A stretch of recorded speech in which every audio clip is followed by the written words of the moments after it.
Okay, so on this episode of Comics for Wargamers, we're going to take a look at the combined Viking works of Brian Wood, who is one of my favorite authors. Um, he has done a lot of different work and a lot of work that is really well regarded. But some of my favorite stuff of his is his stuff about the Vikings. He does a lot of more, I would say, than most others, does historical fiction in the comic medium. And so here we've got Northlanders, his really long, thick run that he did for Vertigo. These are the most recent sort of like thick trades that DC put out. I think these are the last editions that exist for Northlanders, and you can see that they've been broken up into various different geographic sort of areas, or geographic eras, I should say. When they originally were coming out, they came out, so it's an anthology series about Vikings, and they kind of came out sort of mixed different eras, times. One arc would take place, in Iceland, and then another arc would be, during the Anglo-Saxon period and so forth. So they kind of jumped around in time. So when they collected all the issues into these three trades, they separated them out and made them sort of run based on which era they were a part of. And so we'll go through these and check them out. And then after that, Brian Wood decided to continue writing about Vikings, Image. And he wrote this book called Black Road, The Holy North, with artist Gary Brown, who he works with quite a bit. He worked with them on The Massive, which is another modern-day comic series by Brian Wood that I absolutely love about marine conservation. Maybe we'll do an episode on that on the channel, although it's not really war game related. So we'll take a look at this as well. This is a single standalone story that is self-contained, and the art in this is phenomenal, and the story is pretty cool too. So, but we'll save that. I want to start with Northlanders because there's a huge body of work here, and just some absolutely gorgeous covers, as you can see. So let's take a look at these. So right away, we're greeted with this map and this geography and where the sort of stories in the Anglo-Saxon saga book take place. And you can see it's, as you would expect, in England. And there's looks like 5 stories in here, and each of the stories is going to take place in one of these different areas, which is a really nice touch. Some great art in this series, just fantastic stuff from a variety of different artists. And as we go through the books, you'll see that they're just spectacular scenes and coloring and just everything that goes into making a comic book great. So again, like I said, this is historical fiction. Emphasis on the fiction, although most of it is pretty grounded. So there's not going to be like a lot of magic or anything in here. It's going to be real straight, like Viking life kind of stuff. And where would we start in a Viking comic without, the most famous, Viking raid, which is Lindisfarne in 793 AD, the first footsteps of Vikings on the shores of England in Northumbria. And so this first story is, I think, it's a short series. I think it's 3 issues, but basically it's about the raid on Lindisfarne. It's about this kid who lives at the Abbey, who's kind of mistreated, but he's taught how to fight. He's taught how to defend the land around this part of England, and it's a hard life growing up. And one day, oh man, look at this coloring and art. One day he's kind of practicing by the beach, and suddenly, as you would expect, here come the Vikings. There they are. Look at that spread. So the Vikings show up out of nowhere. And they take this kid kind of under their wing. They don't know who he is. They just have stumbled upon him. So they take him under their wing. They teach him their ways while they're busy raiding the abbey, or the monastery, excuse me. And he gets up close and personal with what is a pretty brutal slaughter of these monks. So at this point I should mention, yes, adult content. It's pretty gory. There's language and gore for the most part in all of these Northlanders books. It's really gritty, as you would expect. I think might be some nudity as well. But as you can see, it doesn't go well for the monks in Lindisfarne, and this kid is basically instructed and taught by the Vikings about how to fight. And I will let you read it to see what happens after that. But it's pretty cool story. It's a good tone setter, I think, for the rest of the series. The next one in here is called The Shield Maidens. And this one's cool too. So this is about, this takes place about 70 years later. And it takes place in England as well. And it's about these three Vikings, females, who come under attack by the native Anglo-Saxon population and are on the run. And they've got sort of a precious cargo that these Anglo-Saxons are after. And they take refuge in the ruins of this old Roman settlement kind of along this spit off the coast, and essentially try and fortify it against 50 to 80, I can't remember the exact number, but 50 to 80 Anglo-Saxon warriors. And the three of them basically try and hold out to see if they're besieged inside these Roman ruins, and they basically try and hold out. And so it's kind of this siege story, which is pretty cool. Art obviously a little bit different here, a lot more use of shadows and dark, darkness, which is kind of neat. And it's just kind of a fun action story. Great covers as well. I think this is a two-parter, so I won't spoil it for you. But as you can see, some really, really great stuff in here. All right, so this one's really cool. This is called Gorm the Returned. This is a Gorm the Returned, excuse me. This is about a Viking who was off fighting for the Byzantines in the 980s during the I guess this would be Basil II's reign in the Byzantine Empire. And it's about this Viking who was off, named Gorm, who was off fighting, getting rich. Very. I think this story was inspired a lot by Harold Hardrada, who obviously, as you know, one of the most famous Byzantine Varangian guardsmen, went off, fought wars for the Byzantines, fought in the Mediterranean, got really rich, came back to Norway, and tried to take his crown back. And so this story has kind of got a very similar arc. Gorm, he's returning home after being gone for a long time. Fantastic art in this one as well. And he comes home and discovers that his land has been taken by, I believe, his uncle. And his uncle doesn't want him there. And in fact, they didn't expect him to come home. And so it's about him trying to reclaim what is rightfully his. And sort of he has a crew, and he goes through some things. He's kind of outnumbered. But, there's a lot of action and some pretty cool... Oh yeah, he finds this, he ends up befriending this woman who I think is, this takes place in Orkney Island. I think she might be a Celt. I'm fairly certain that he meets this woman who's this Celt, who's native to the Orkneys, who has been sort of like living off in the wilderness, and she hates the Vikings who live there for specific reasons I won't get into for fear spoilers. But they sort of strike up an uneasy alliance, and she tries to help him sort of get his land back.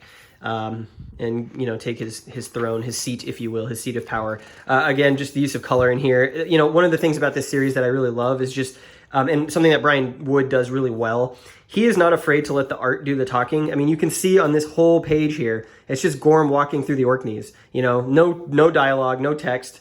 Brian Wood is really great about letting the art speak to the mood and the emotion of the story a lot of times. And he's very sparse on dialogue. He doesn't get caught up with a lot of words in his books, so they're a breeze to read, but they're also very cinematic, which is great. He makes great use of the medium. So this is Gorm the Returned. Some great action in this one. And then just real quick through some of the other ones. Part 4, Thor's Daughter, is about this Pict, whose father, her father is the owner of this island that the Vikings visit quite a lot, and something happens to her father, and she's sort of forced to assume the mantle and figure out what to do about the Vikings that come and visit her village. This takes place in the Outer Hebrides in Scotland, or near Scotland. It's just a short one-shot sort of about her father, her role, and sort of it explores the relationship between the Picts and the Vikings. And then finally, the last sort of story arc is called The Cross and the Hammer. This one actually, I think, sort of served as a prototype for Black Road, Holy North. There's a lot of similarities between this story and a book I'm going to show you at the end of this video called Black Road, Holy North. This takes place in Ireland, sort of turn of the millennium, and is about this Irish Celt and his daughter, and he's wanted.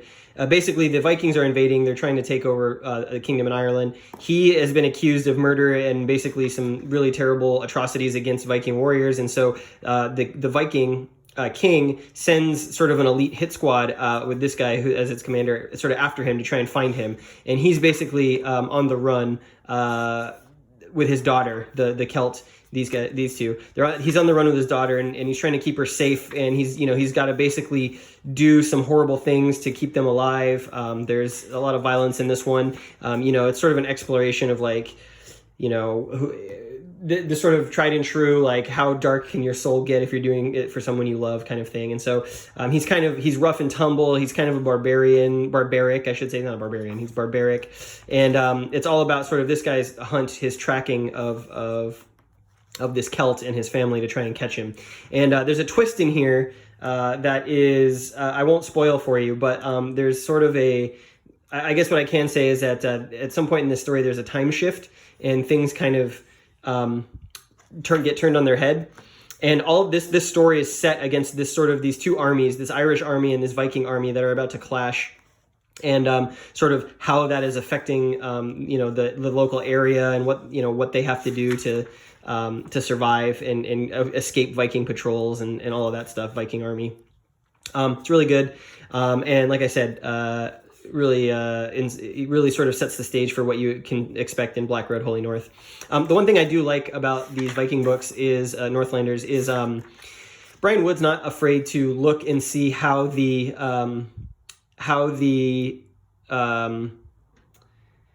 Vikings affect other people's lives. So obviously the last story was about a Pict. The story before that was about some Celts. This story is about some native Irish, and you can see here some Normans.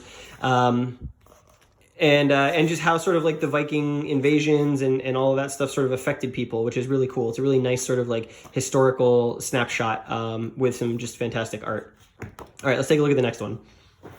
All right, so this is book 2. This is the Icelandic saga. All of this takes place in Iceland and nearby islands and whatnot. But this book in particular has some of the best artistic talent in the whole series.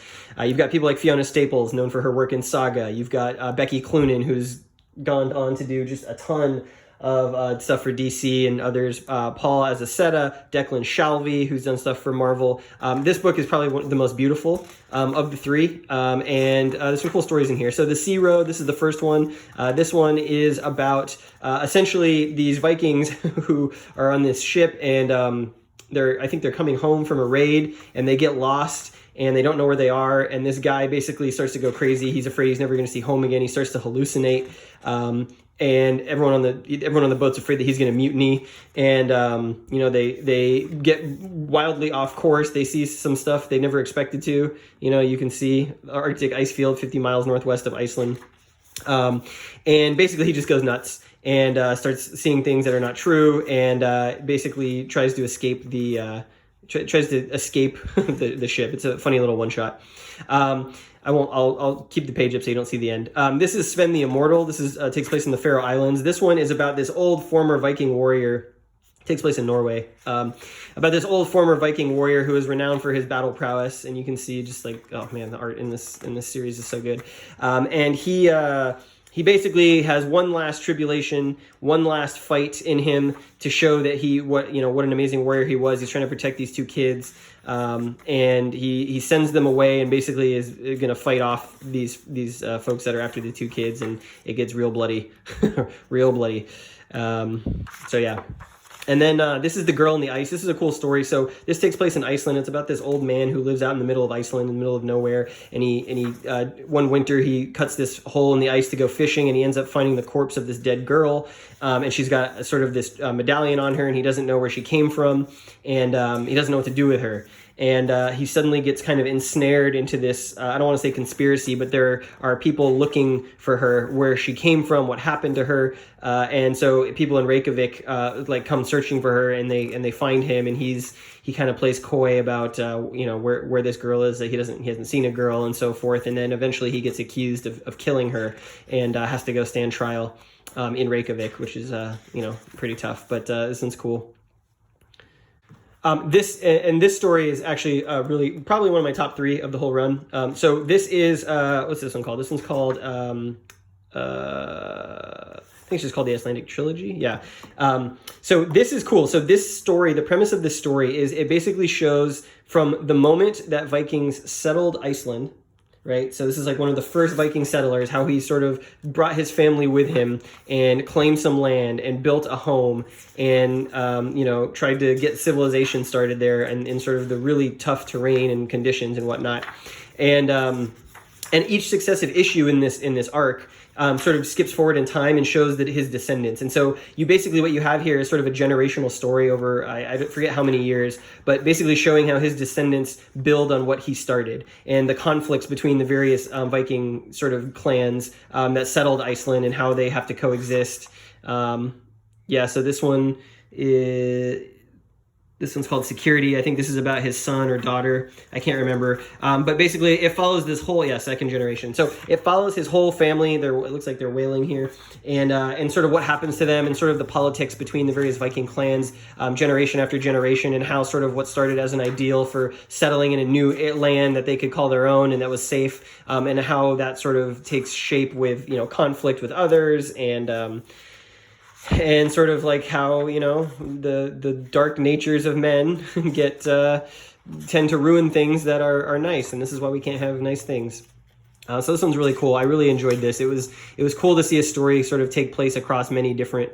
This one. So this also follows his family, and it takes place in basically 1000 AD when the Vikings convert to Christianity. So it shows how his descendants, who were sort of followers of the old ways and have a lot of respect for their ancestors, now suddenly are faced with this new world where Christianity is dominant, and what that means for the family and all of that stuff. So this one's a great one.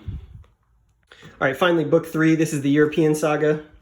Stories that take place in Scandinavia, the Volga, and there's one about Paris as well, which is pretty cool. This one is pretty neat as well.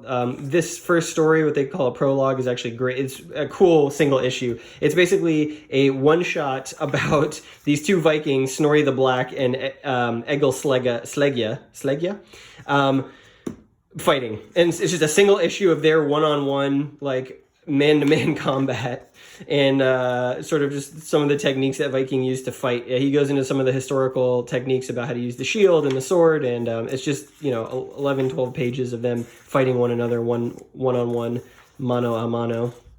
It's pretty fun. Some real like bombastic, dynamic art. Then this story is, what's this one called? This one is called Metal. I don't know what the arc is called, but essentially it's about this guy who's a blacksmith. He's kind of slow. He's known as being kind of dim. And he ends up meeting sort of these pagan shamans out in the wilderness. And and I should mention, this story is set all against sort of the first sort of Christian encounters with the pagan Vikings in the 700s. So there's sort of this interplay between the Christians from mainland Europe and the pagans of Norway.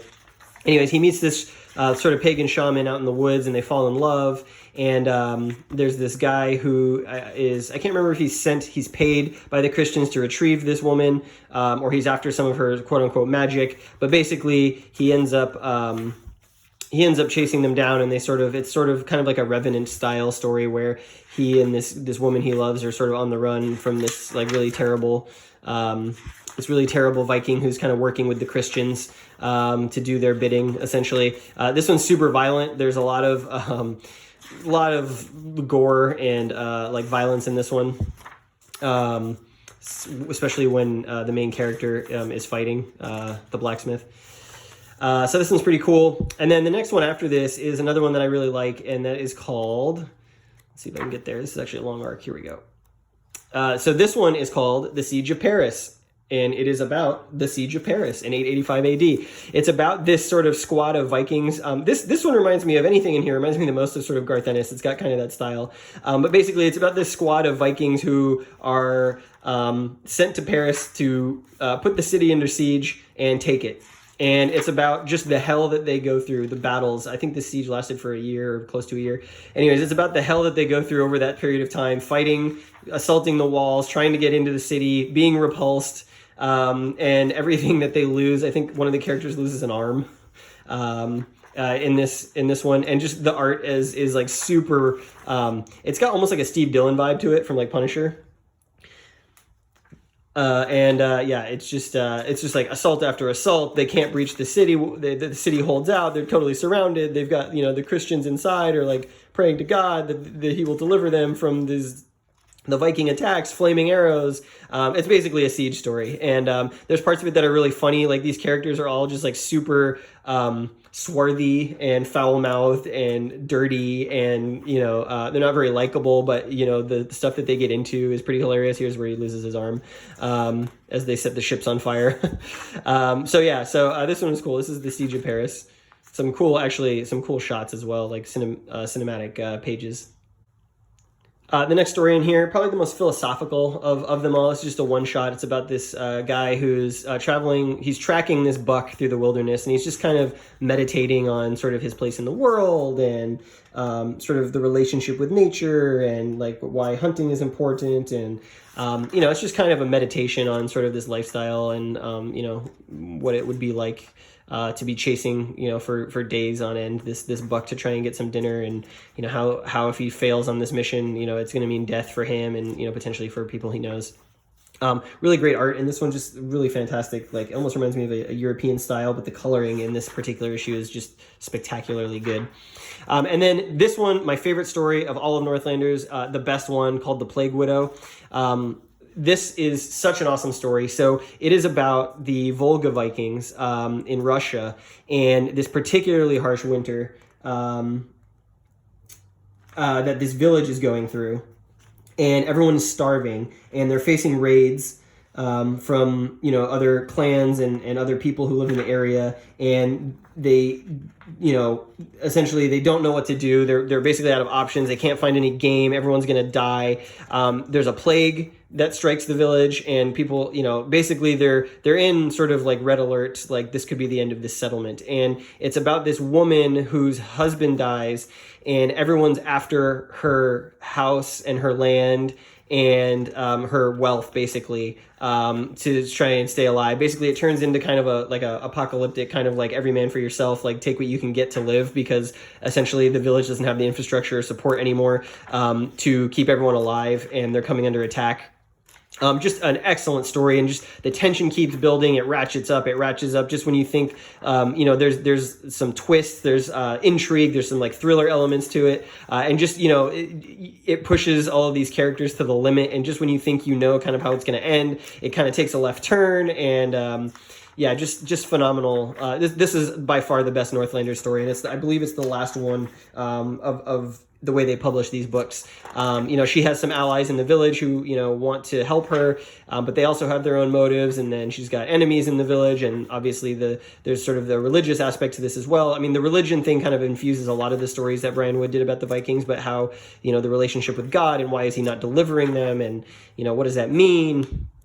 Just fantastic. Plague Widow is if you're going to read one Northlanders story, the Plague Widow is the one to read. It's just an awesome story, and it obviously takes place in an area and an era that isn't really explored a lot, and that's sort of the Kievan Volga Vikings in Russia, which is not the most common Viking setting for stories. So anyways, I think this is the last one in here. There's some there's a cover. Don't want to spoil it. There's just some really awesome, look at the colors on this, so good. Yeah, I think this might be the end. Cool. Okay, and there's some extras in here. So that was Northlanders by Brian Wood. These books are fantastic. Lots of reading here, some just great Viking stories, really grounded, and do a good job of showing off sort of the slices, different slices of the Viking era, from whether you are a Viking or whether you're living with the Vikings or fighting the Vikings. Just some great stuff in here. Now, the one thing I will say is that I believe, if not all, at least I think the first and maybe the second are out of print, so you may have to pick these up secondhand if you want to read them. But entirely worth it. Entirely worth it. These are some of my most favorite books in my comic collection. Is Northlanders. It's such a great series. And if there was ever a series that DC should make into a hardcover omnibus edition, it is this. This deserves an omnibus, like a single thick volume of all of Northlanders. I think it was. Can't remember how many issues total it was. It was close to 50, I think. Yeah, 50. Yeah, there were 50 issues of Northlanders. I would love to see an omnibus of this one day. It deserves it, and not enough people have read it. All right, and so finally we come to Black Road, Holy North. Amazing cover. I love when books have the virgin cover with no text on it and whatnot. This is Black Road, Holy North by Brian Wood, Gary Brown. This was written after Northlanders over at Image, creator owned. There actually is text on here. It's tough to see because of the way you can see kind of, there you go. It's kind of same color. So this is a Viking story that is self-contained. It's not an anthology. And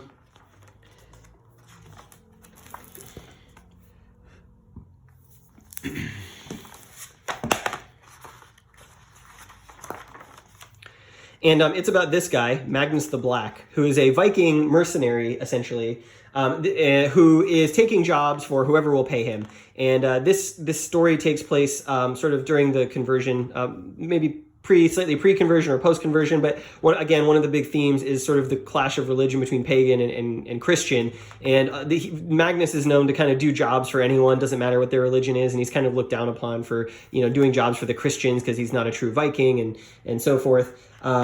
The art in this one by Gary Brown, just spectacular. Great use of shadows, and just sort of like his line work is like super gritty and like scratchy, and just it lends the story a feel of just like harshness, But on the other side, like he also does like the colors in this book are really amazing as well, like the sunlight off of the water. So anyways, the story is about Magnus the Black. Magnus the Black's a mercenary. He gets contacted one day to do a job, and that job is to escort this girl. It sound familiar?